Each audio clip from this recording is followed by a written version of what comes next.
आजिर ए भिडियोटी रे स्वाधीनता दिवस उपलक्षे कुनी कुनी पिलामानंक पई केवल 10 धाड़ीर ओडिया भाषण नहीं आछि। तेबे चलंतु भिडियोटी आमे आरंभ करिवा।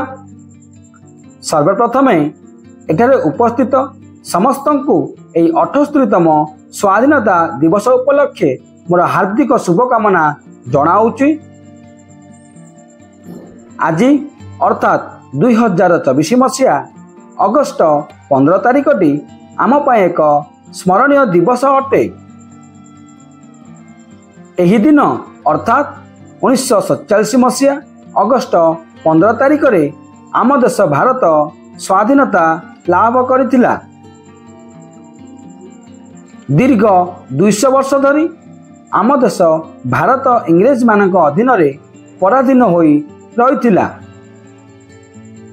स्वाधीनता आनिबा पई भारतर अनेक वीर महापुरुष माने निज जीवन को बाजी लगाई देइथिले। सेथि मध्यरु महात्मा गांधी, सुभाष चंद्र बोस, जवाहरलाल नेहरू, भगत सिंह, रानी लक्ष्मीबाई, वीर सुरेंद्र साय एमिति अनेक महापुरुष मानक उद्यम और बलिदान जोगु भारत स्वाधीन होइथिला।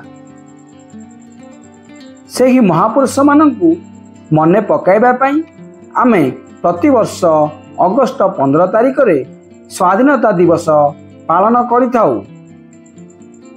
अगस्ट 15 होउची आम देशर एक जातीय पर्व अटे।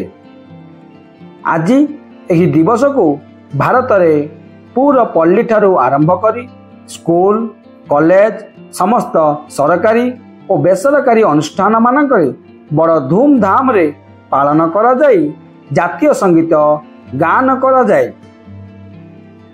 शेष रे एतिकी कहिबी आम देश को स्वच्छ सुंदर और सुरक्षित रखिबा एवं आमे भारतीय बोली निजको गर्व अनुभव करिबा उचित।